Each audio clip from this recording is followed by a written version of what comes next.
Hi friends, అందరూ ఎలా ఉన్నారు? ఇవాళైతే ఎటువంటి పప్పులు నానపోయకుండా మనము గ్రైండ్ చేయకుండా ఆయిల్ లేకుండా ఈజీ దోశ రెసిపీ అనమాట. ఇంట్లో ఉండే పదార్థాలతోనే 5 నిమిషాల్లో దోశ రెడీ అవుతుందండి. మీకు ఈ దోశ చూస్తుంటేనే తినాలనిపిస్తుంది కదండి. ఓకే, దీనికి ఏమేమి కావాలో చూద్దామండి. వీడియో చూస్తున్నారు కానీ సబ్స్క్రైబ్ చేసుకోవట్లేదు, ఖచ్చితంగా సబ్స్క్రైబ్ చేసుకోండి. ముందుగా ఒక బౌల్ తీసుకొని 2 కప్పులు బొరుగులు అండి, మా సైడ్ బొరుగులు అంటారు, మరమరాలైనా తీసుకొని అవి మునిగే వరకు నీళ్ళు పోసుకోవాలన్నమాట. 2 కప్పులకి 1 కప్పు బొంబాయి రవ్వకి 1/2 కప్పు పెరుగు అనమాట. ఇవి కరెక్ట్ మెజర్మెంట్స్. 1/2 కప్ పెరిగేసి 1/2 కప్పు వాటర్ వేసుకోవాలన్నమాట. వాటర్ వేసేసుకొని బాగా కలుపుకోవాలి. బొంబాయి రవ్వ ఎక్కువగా పీల్చుకుంటాయి ఈ వాటర్ని, కానీ దేన్నైనా వెంటనే గట్టి పడుతుంది. అందుకని కొంచెం లిక్విడ్గా కలుపుకుంటే తర్వాతకి బాగా గట్టి పడుతుంది అనమాట. ఇప్పుడు అన్నీ ఇది కలిపేసి పక్కన పెట్టేసుకుందాము.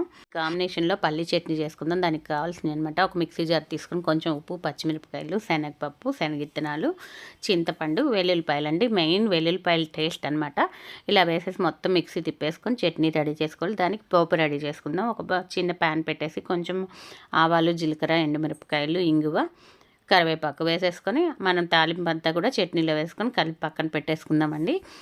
ఈ 5 నిమిషాల్లో మనకి బొరుగులు అన్నది నానిపోయి ఉంటాయి. మనం వీడియోలో చూపిస్తున్నట్టు ప్రెస్ చేస్తే బొరుగులు నానిపోయి ఉన్నాయండి.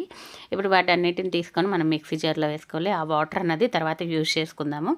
ఇప్పుడు మనం ముందుగా బొంబాయి రవ్వని పెరుగులో నానబెట్టాం కూడా, అదంతా కూడా మిక్సీ జార్లో వేసుకొని మెత్తగా తిప్పుకోవాలి. ఇప్పుడు కొంచెం వాటర్ పోసుకొని తిప్పుకుందాము.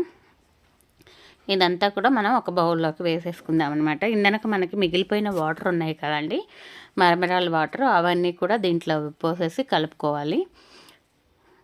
వీడియోలో చూపిస్తున్నట్టుగా పల్చగా చేసుకోవాలండి. ఇది మరీ గట్టిగా బాగోదు. ఇలా కలుపుకొని మొత్తం రెడీ పెట్టుకోవాలి. ఇప్పుడు దీంట్లో కొంచెం టేస్ట్కి తగినంత ఉప్పు వేసుకొని కలుపుకోవాలి. ఇప్పుడు బేకింగ్ సోడా వేసుకుందామండి. కొంచెం అంటే కొంచెమే. బేకింగ్ సోడా వేసిన వెంటనే వాటర్ వేయాలి, వేసి కలుపుకోవాలి.